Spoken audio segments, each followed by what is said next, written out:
ए lemon भर्मिसेली बा लेंबू सिमेई को बनैबा पई टोटल ट्रिक्स और टिप्स को फॉलो करंतु पूरा परफेक्ट भाबे बनिबो खाइबा पई मध्य बहुत टेस्टी लागिबो।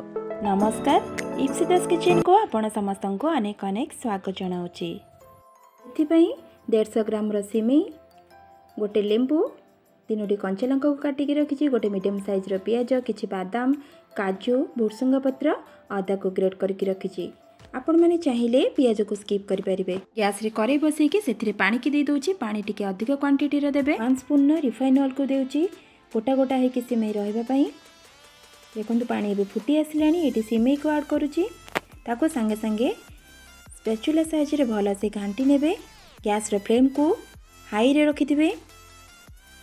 एबे देखंतु मो सिमेई देखौछि परफेक्ट भाबे सिझी आसीछि, एतिकी ही सिझेबे, बेसी सिझेबे नाही। एबे गैस रो फ्लेम को ऑफ करके ताको स्टेनर साहाय्य रे छाणी नउछि। एंती छाणी देबे। कड़ाई रे जो सिमेई लागछि सेतिरा टिके ठंडा पानी देकी से पानी को आनिकी सिमेई रे दे देबे। एबे देखंतु से पानी को आनिकी सिमेई रे दे दोछि। एमती करबा द्वारा सिमेई पूरा गोटा गोटा हेकि रहबो।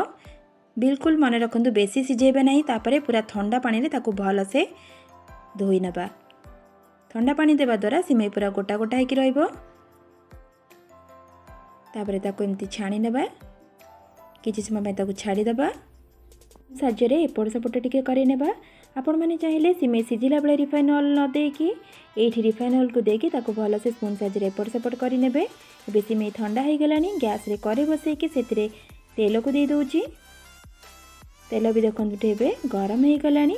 1 स्पून जीरा, 1 स्पून सोरिष को ऐड करूची, ताको टिके फुटिबा पई छाड़ी दबा। सोरिष जीरा बे फुटी आसलानी। 2टी सुखिला लंका को एठी ऐड करूची। कंचा लंका को जो काटिकी रखिली ताको दे दोची।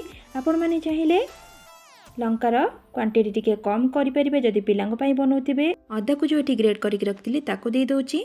अदा को टिके कंचा स्मेल गला पर्यंत भाजी नबा। अदा बे एठी भाजी गलानी। भुर्सुंगा पत्र को दे दोची। भुर्सुंगा पत्र को टिके भाजी देबा। भुर्सुंगा पत्र एवं अदा भल से एठी भाजी गलानी। एठी हमें काजू को ऐड करबा। काजू को किछि समय भाजीबा। काजू देबा द्वारा ए रेसिपी टेस्ट बहुत ही बढ़िया लगी थाए। काजू को किछि समय भाजी सारा परे बादाम को एठी ऐड करूची। बादाम को टिके भाजी नेबा। बादाम को भाजी सारा परे सेथिरे जो काटिकी रखिले पियाज से ताको भी ऐड करबा। आपण माने चाहिए बिना पियाज रसुण रे बेटा को बनी पारिबे। पियाज को स्किप करके पियाज टिके भाजी हे गला परे सिमेई को दे देबा। सिमेई को देकी गैस रो फ्लेम को लो टू मीडियम रे रखि देबे। ताको भल से मिसै नेबा। स्वाद अनुसार लूण को एठी दबा। 1/2 स्पून हल्दी पाउडर को दे देबा। जेहेतु एटा लेमन भर्मिसेली बनौछि बा लेंबू सिमेई बनौछि, कलर टिके भल आसीबो। तापरे शेष रे आमे लेंबू को एठी चुपुड़ी नेबा। मु एठी गोटे लेंबू नेछि। आपण माने लेंबू को बिल्कुल स्किप करबे नाही। लेंबू रो क्वांटिटी टिके अधिक नेबे, भल लागिबो सिमेईटी। देखो एबे लेंबू को चुपुड़ी नेली।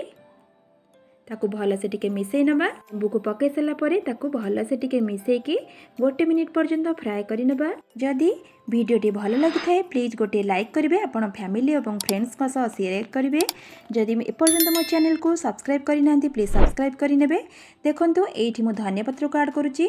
ताले एठी हमर रेडी हे गेला गरमा गरम लेंबू सिमेई बा लेमन भर्मिसेली। आपण माने निश्चय बनेबे। पिला मान को टिफिन से रेडी करिके देबे। से माने बहुत ही पसंद करिवे।